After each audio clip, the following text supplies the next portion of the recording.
Well, some of you may know this, but in April I turned 40, and I know, I look 29, but it's true, I'm 40.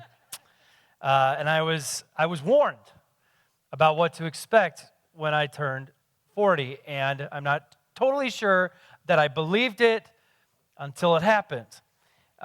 See, when I was 30, I noticed some things began to change with me. I wasn't nearly as athletic as when I was in my 20s. I started gaining weight a little more quickly, and I was prone to injury more easily. That was in my 30s. But when I turned 40, things started happening that were like unexplainable. For instance, on more than one occasion, I would wake up and I would realize that I had like a strain in a part of my body, and I had no idea why, right? There was no apparent reason. And when I would work out, I wouldn't be sore for one day. I'd be sore for 3 or 4 days. And I swear, I gain 3 pounds every time I eat a double-double at In-N-Out. It's just a fact of the matter. So just the other day, I was sitting on my floor in our living room, and I told my wife, I said, I think I pulled my obliques. And this isn't funny. She asked me, how did you do that? And I was like, I have no idea, but I can barely move right now because my obliques were hurting. Well, the next day I went golfing, and as I was warming up, I realized, like, this is going to be a bad day on the golf course because I couldn't swing the proper way, and it did. It showed in my score. Now, it does not take a genius, right, to realize that when the body is not working correctly, it affects the whole. When one part is out of whack or strained or hurt, it affects the whole body. If you break a bone, right, the rest of your body has to compensate for the injury to the body. If you contract a virus, your body goes into fight mode, and it forces the rest of your body to compensate for the rest that it needs. And, much like my 40-year-old falling apart body, the church can experience the same thing. So, grab your Bible, grab your phone, and turn with me into the YouVersion app. If you've got that, you can download that for free. And just search for Genesis Church under events. And we're going to look at what happens to the body of Jesus, the church, when parts of it begin to suffer, and how we can be a solution to the problem, all right? And so as you turn there, let me just set up what we're about to read together. The Apostle Paul is writing to a church that he started in the city of Corinth. The Corinthians are precarious and in a precarious spot when Paul writes this letter. They live in a city that has little to no connection with Judaism or Christianity. The Roman way of life runs rampant throughout Corinth, worshiping false gods, sexual immorality, corruption, oppression of the lower class, on and on it goes. And the church in Corinth finds itself in the middle of all of that. One of the big problems in the church is that Paul sees that there is an unwillingness of many to move from being what we would refer to as a consumer of what is happening in the church to a contributor to what is happening in the church. So, in an effort to help them understand why their contribution is needed, Paul uses the metaphor of the body. And he says this in 1 Corinthians, starting in chapter 12, verse 18. He says, "But our bodies have many parts, and God has put each part just where he wants it. How strange a body would be if it only had one part. Yes, there are many parts, but only one body. The eye can never say to the hand, 'I don't need you.' The head can't say to the feet, 'I don't need you.' In fact, some parts of the body that seem weakest and least important are actually the most necessary." We're going to come back to that. "And the parts we regard as less honorable are those we clothe with the greatest care. So we carefully protect those parts that should not be seen, while the more honorable parts do not require the special care." So God has put the body together.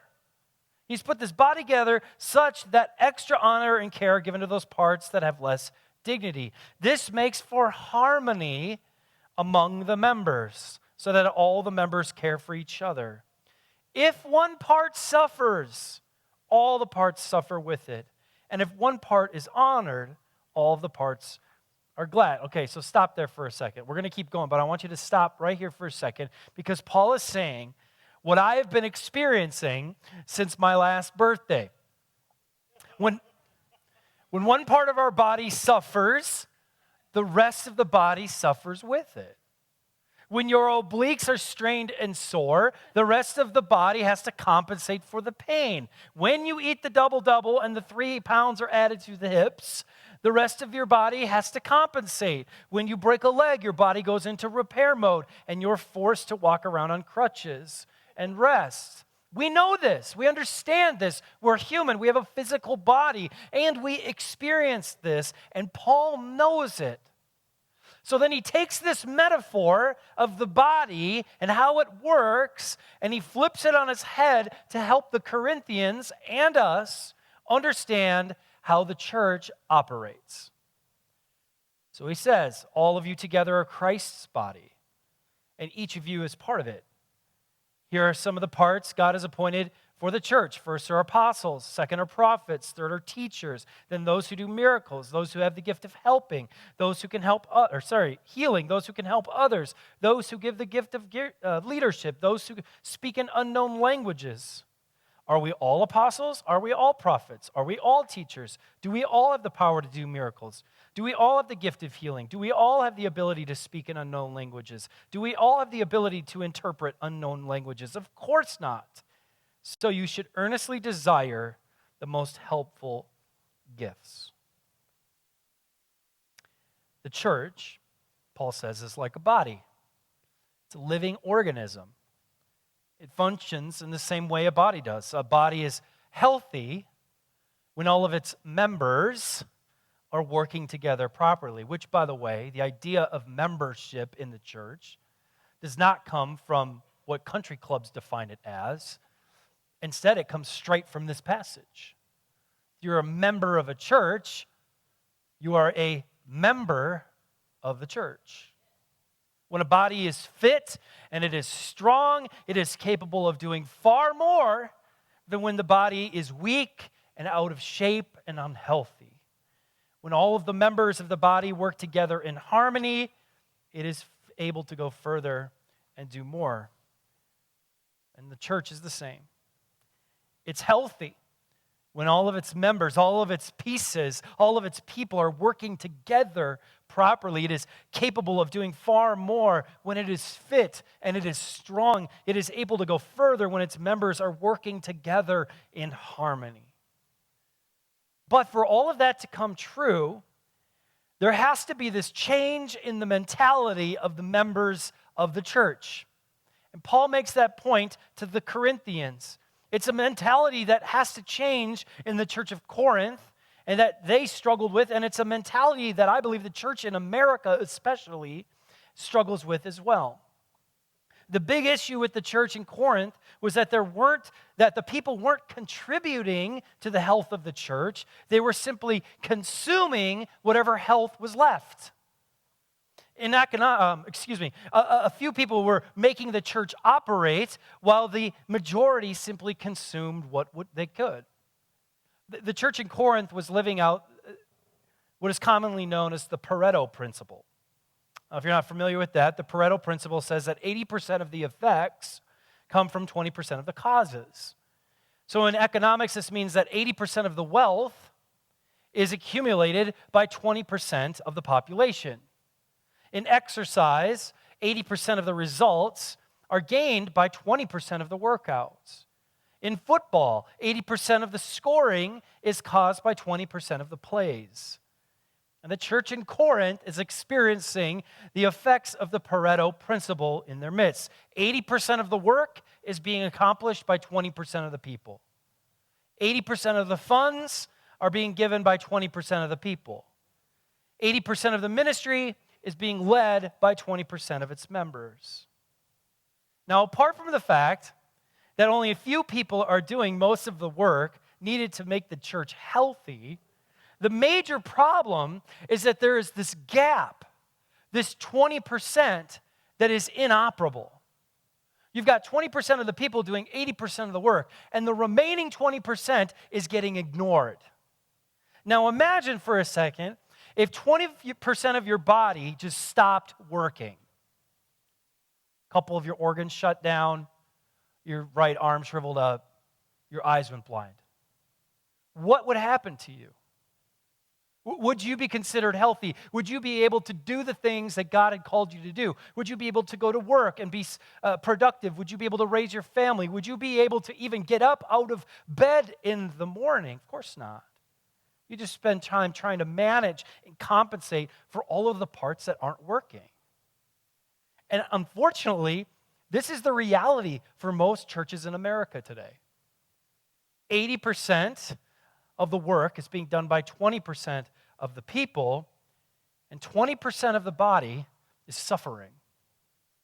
And so instead of making progress and moving forward and tackling God's dream, churches manage and they suffer, and in many cases, they die.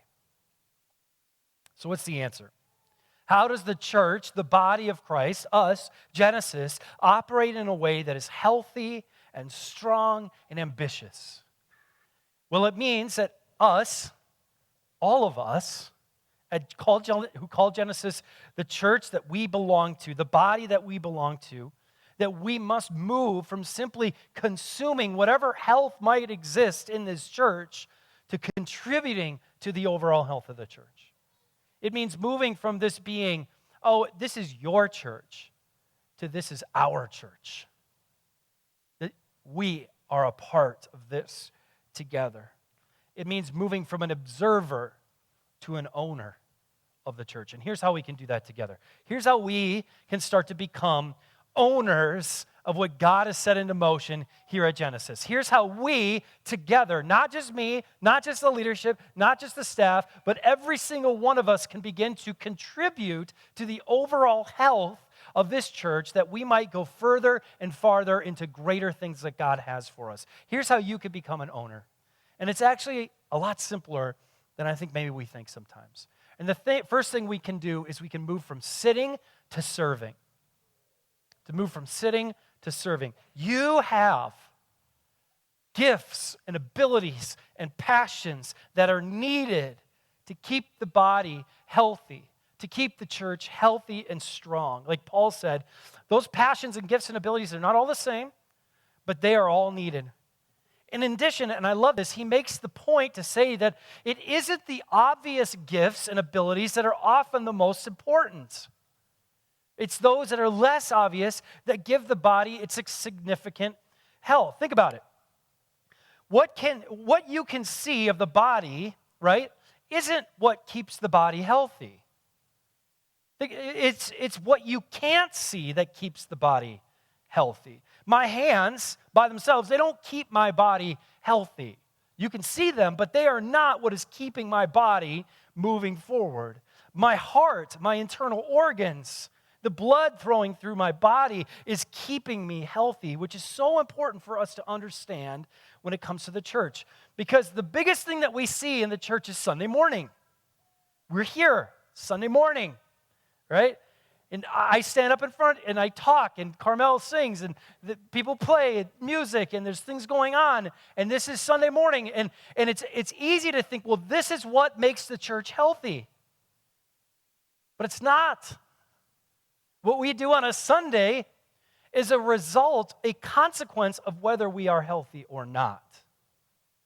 Who we are on a Sunday is a result of what health either remains or is going strong in the church, which means we need everyone moving from sitting on a Sunday morning to serving in the ways that God has given you and is most helpful to the body, serving in ways that contributes to the overall health and vision of the church, not in a way that serves you, but in a way that serves the whole. And listen, we try to make this really easy for people. In fact, if you grab a Connect card right now, you'll notice on the back that you can check off a team of one of the teams. Now, there's more teams than that, but we find that these are the easiest kind of starting points for people to start serving, to move from sitting to serving. And we encourage you to do what we call a first serve, which is if you take that Connect card and you check, I want to try out the host team. I want to serve on the host team, greeting and ushering, working in the cafe, whatever it might be. And we invite you to come. Let's try it out, see what happens. And if you try it and you're like, this is awesome, I want to do this, we'll put you on that team. You can serve regularly. But if you go there and you're like, I forgot, I don't like people, and I don't want to look at them when they come through the doors, we'll say, hey, look, we have this tech team, and you don't have to talk to anybody. You can just sit in front of a computer and do the thing. We'll give you another opportunity. We want you to find the place where you can serve in the greatest capacity to contribute to the overall health of the church. Does that make sense? Yeah. So we want you to do that. If you're not serving in this church in some capacity, do not delay. Do not delay. We need you. We need your gifts. We need your passions. We need the health that you can bring to the overall vision of this church. And you can do that today. You can fill that Connect card out. We'll follow up with you and do that. Secondly, to become an owner of a church, we have to move from getting to giving.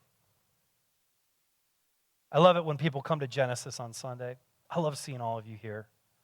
I do. And I love when I hear people walk away moved and inspired. I love when kids go into our kids ministry and they come out and they can't wait to come back. I love when people get connected to a group or a team and they begin to experience deep relationships and purposes for their lives. I love showing up on a Wednesday night, and it is just total chaos in this building when we have 35 teenagers running around hearing about Jesus. I love it, and I love it when people take a step of faith and they say, I'm going to follow Jesus. Don't you love that? But here's the deal. We will always exist to make those things happen as a church, but they don't happen unless at some point all of us together move from getting from the church to giving to the church. Sundays and kids ministry and groups and teams and our building and all of the things that go on in this place, all of it, the staff that lead it and manage it, it all costs money. It's a reality. The government doesn't pay for it. I don't pay for it all. Our leadership team doesn't pay for it all. It's a group of people saying, we want to be a healthy church. And for us to be healthy, we have to be able to maintain that with the funds that God is giving to us. But if the church is composed of people who are getting and not giving, it stops being healthy. It just does. If only 20% of the people in a church are giving 80% of the finances, the church will always struggle, which is something that we as a church have experienced almost from day one. And by the way, all of us are called to give and be generous. That's true, but some of you have what is called the gift of generosity. For whatever reason, every time you start a business or you go to work, you touch something and it turns to gold. And you can't explain it, but you make money, and you know how to make money, and God has given you the opportunity to be more generous than what most people could. And if that's you, man, I'm calling out to you. We need that gift in this church.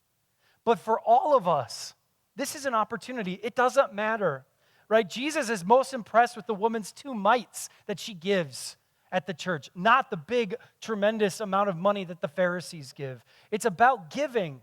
It doesn't matter how much. It's about giving back to the health, the overall health and forward mission of the church. Think about what might happen if every member gave generously to the mission of the church. I can tell you this. If all of us, and we are not a big church, but if all of us even gave a small portion of our income on a regular basis, we would never struggle for money. We've done the math. We have the statistics. We would never struggle to be able to do the things that God is calling us to do. But it takes us together, our church, taking ownership and saying, I'm going to give part of what I make, part of what I earn to the overall health of the church. And just so you know, I know this is always a touchy subject for some people. I don't see any of that money. It's not like if we all of a sudden got $1 million donation, I would get a $500,000 raise. It doesn't work that way. I got a seminary degree 10 years ago, and I took a pay cut after it. Like, that's just kind of how it works sometimes, not here, at a different place. So I just want you to be sure that every dollar that we get goes back to funding this ministry, that more people would know who Jesus is. To be an owner in a church means to move from getting to giving. All right, last but not least, becoming an owner in our church means we have to move from listening to leading. While there are people in the church that have the gift of high-level leadership, most everyone that I know has the ability to lead at some level. Maybe you don't have the ability to lead the entire ministry, but you might be able to lead a small group or a small team that exists a part of it. You might not have the passion or capacity to lead on our leadership team, but maybe you could lead a classroom with some of our kids in our kids ministry. And here's what happens. As people begin to serve, they inevitably start hearing that we would like to see them lead. Start listening to this. Oh, yeah, they need leaders. Oh, yeah, they need group leaders. Oh, yeah, they need leaders. And yet, 20% of our people are doing about 80% of the leading. And we need your leadership. Big or small, we need leadership. If you have been serving and you haven't considered leading, we need you to move from listening and hearing about that to taking a step to lead, in whatever capacity. And certainly that step needs to be done with consideration. I get that. We want you to lead in ways that are going to benefit you and the church, but we need your leadership. We need people to step in and to be leading the things, not just doing them, but leading the things that we are moving forward towards. Let me finish with this. This is the beautiful thing about the church becoming healthier. As the church becomes healthy, so do the people within it. As the church functions at a high capacity, so its members do the same. Right? In other words, serving, giving, and leading doesn't only make our church healthier, it actually makes you healthier. We grow in our love for others. We grow in our generosity. We develop our abilities, further solidifying our purpose in this world. So I want you for a minute to imagine what Genesis could be if 100% of its people, its members, its owners were serving and giving and leading at some level. Imagine what we might be able to do if we stopped consuming and we started contributing. Imagine the impact we might have if we took ownership and we saw that the body needed us, because in the end, the church needs you. We need you. We need you bad. God has called you here for a specific purpose. He has called all of us together for a specific purpose, and that is to see greater things done in this world. But for us to do that, it means that we can't just sit, we got to serve. We can't just get, we got to give. And we can't just listen, we got to lead. We have got to be together on this. We've got to say, hey, you know what? This isn't your church. This is my church. This is our church. And God has called us to a city that is in great need of His love and His affection and His compassion. And the healthier we get as a church, the further we can go together to see greater things happen in this world. Do you believe that? Do you believe that? This is the church. In the end, this series is about God doing great things in and through its people. And we've talked about a lot of things, but in the very end, it means us coming together and saying, we are getting after what God wants to do in our world. Every single thing that we do as a church points to the fact that God is still alive, that He is still working, that He still loves His people, that He still loves those who are lost and lonely and hurting and struggling, and that we exist to be the hope that they can find. Listen, I believe that God has great things in store for Genesis. And I look around in this room and I see people who have so much to offer, have so much to give, have so many passions and opportunities and gifts and abilities to contribute to where God is leading us. And I'm calling us today to commit to do that, to see greater things in this world, because the God of this city, desires to see those great things in the world. And here's what I want you to do. I want you to stand to your feet. Come on, stand to your feet. And we're going to sing about that. We're going to sing about the great things that God that we worship has done and will do. Let's sing together.